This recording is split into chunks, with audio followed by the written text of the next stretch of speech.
The self is like a big heavy boulder that you're carrying around, so to speak. And it essentially has your full attention. And you believe that that story is who you are, and you believe that that story is taking action. Spiritual liberation is when the boulder is just lifted.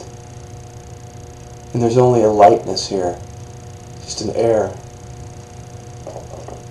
That's why it's called liberation. It's free of that heaviness. I used to hate those Advaita words like, who am I? Or, trying to trace the I thought back into the true self. Or the one that I'm talking about today, which is, are you the doer of any action? I didn't like those questions because I didn't understand what it is that they were pointing to.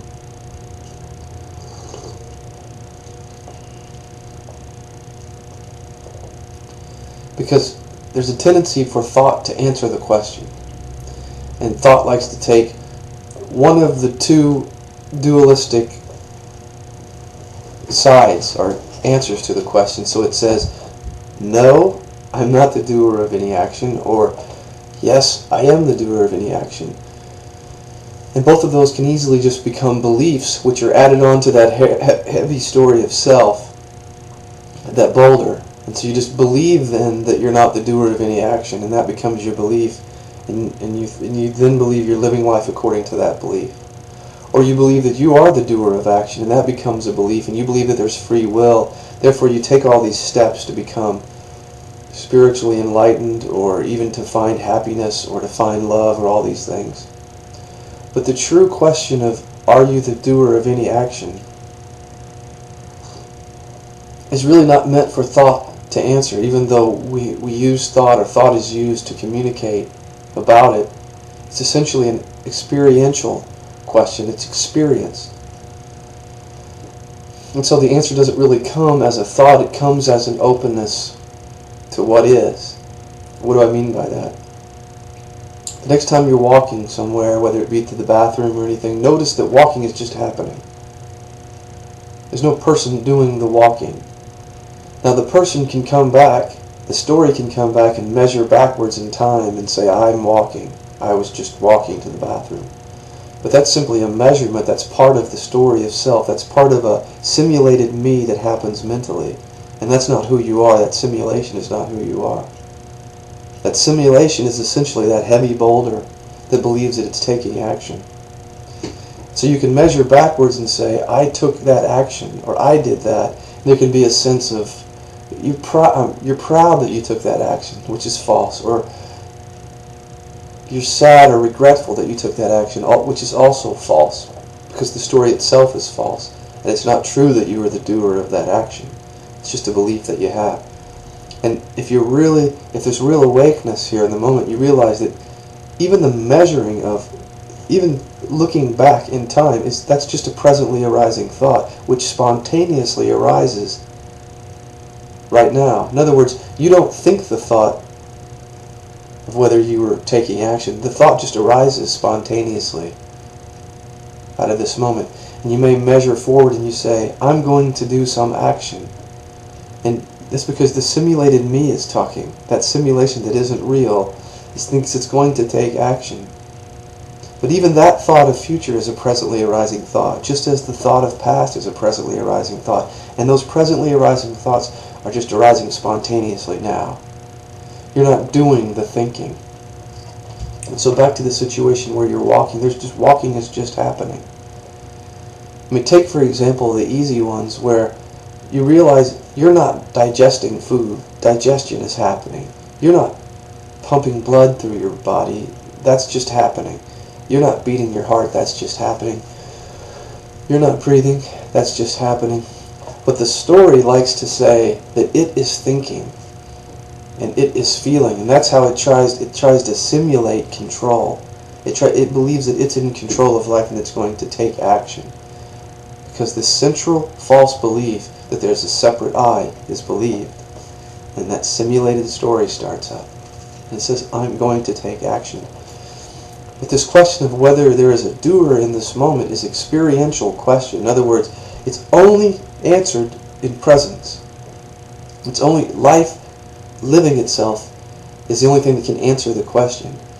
And when there's just this spontaneous aliveness happening in this moment, and one of Tony Parsons' pointers is really good about this. He says just life being itself, life being life, no person doing it. That's pointing so directly to the spontaneity of this moment in which thoughts are arising, feelings are arising, steps are taken, this video is being shot, drink of coffee is happening. All those are just happening out of this timeless, formless source. A source that is completely unknown to thought. So you, that time-based story, are not taking action. And this is, of course, nothing. Don't believe the word that I'm saying. This is an experiential question. So when you're walking, notice whether you're walking or is walking just happening. Are you doing the laundry or is laundry just happening? Watch the little movements in your life. The picking up of a pin. Nobody did that. The pin was just picked up. Putting your hand through your hair. It just happens. It just spontaneously happens. There's no person here that decides that that's supposed to happen.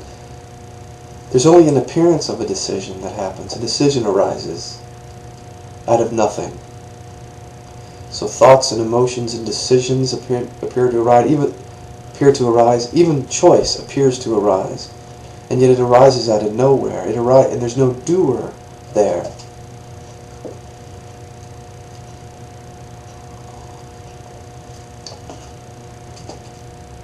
The reason this is liberating is because it's what's true. You're noticing what is already true. There's absolute freedom in that. Life is simply being lived through you. And so when you hear a spiritual teaching that says you need to do something, that arises from the dream, the idea that you can do something. However, it's understood here that there are people who listen to spiritual teachings who believe that they are separate people with free choice, and in that sense, pointers will be given that say, be present or watch thoughts or watch emotions. And that appears to take place within this. In other words, there's a spontaneously arising thought, and then there's a noticing of that, an apparent awareness noticing that. But if you start to become, if there's a real presence here, you realize that even the noticing, nobody's doing the noticing. Noticing is just arising. How can there not be noticing when there's noticing? Nobody brings about noticing or watching of thoughts, or nobody brings about awareness. So there's this timeless awareness in you right now that is changeless and formless, that is looking out of your eyes. There's nobody bringing that about. That's simply life arising within this body and mind. And within this body of mind, apparently, thoughts are just spontaneously arising in the same way that all form arises. This is an experiential thing. If you really notice, you notice that there's no you noticing. There's just the noticing. There's just the seeing. There's just life being life. No, you're not the doer of any action. Suffering arises when you think that you have to do something in order to be free. And so the dream reconstitutes itself and enters into a dream called future, which is nothing more than a presently arising thought, which is arising spontaneously now. You didn't do that thought.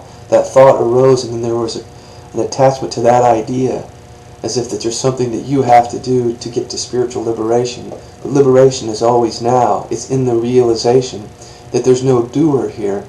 There's only happening, only being.